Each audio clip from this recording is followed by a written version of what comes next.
Hello friends, hope आप सब बढ़िया होंगे। आज हम cell cycle, cell division and structure of chromosomes का लास्ट पार्ट पढ़ेंगे, जिसमें हम पढ़ेंगे कि क्रोमोसोम्स जो हैं वो आरएनए एंड डीएनए के बने होते हैं। क्रोमोसोम्स आरएनए एंड डीएनए के बने होते हैं। तो आज हम डीएनए के बारे में स्टडी करेंगे। आरएनए एंड डीएनए, इन दोनों को हम क्या बोलते हैं? Nucleic acid.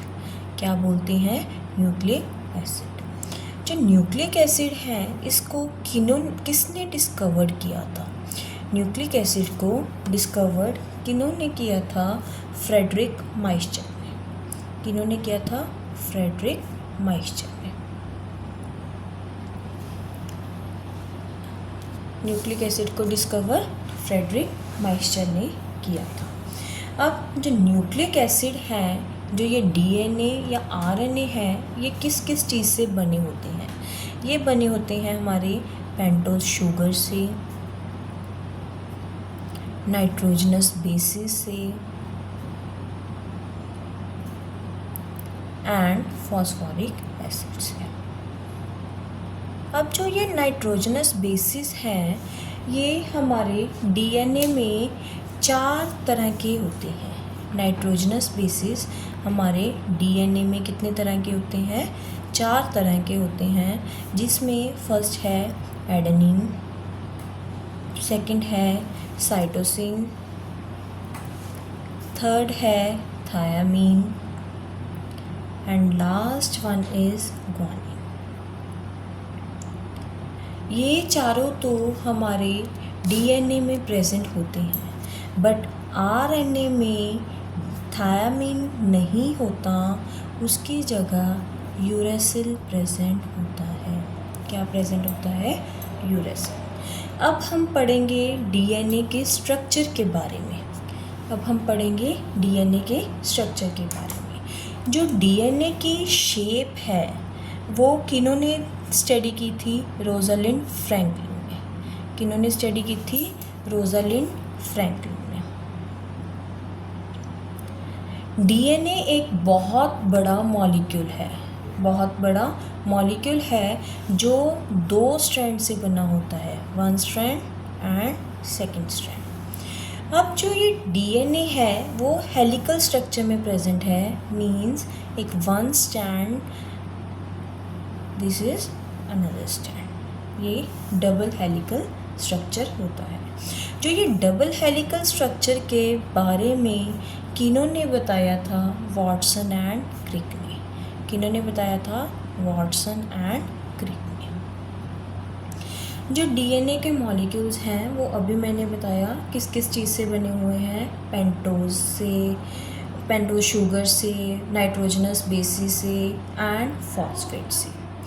अब जो डीएनए में हमारे 4 नाइट्रोजनस बेसिस प्रेजेंट हैं, adenine, thiamine, guanine and cytosine.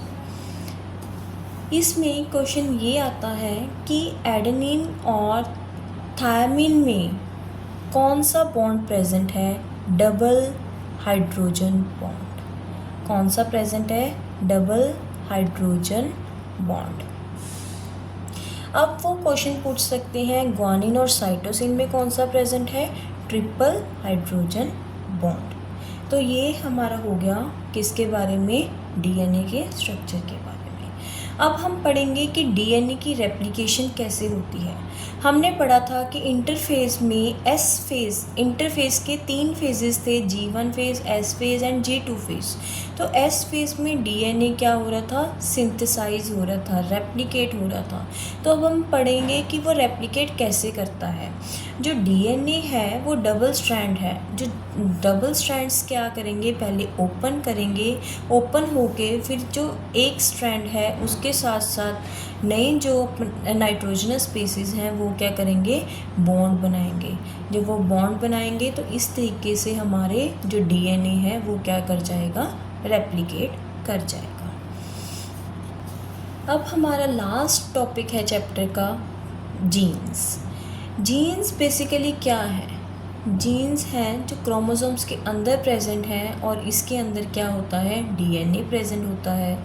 ये हमारे जो करैक्टर्स हैं, जो हमारे करैक्टर्स हैं वो पेरेंट्स टू ऑफस्प्रिंग लेके जाते हैं, ये कहाँ प्रेजेंट होते हैं, इनकी क्रोमोसोम्स पे ये क्या होते हैं, प्रेजेंट होते हैं और इनकी फिक्स पोजीशन होती है।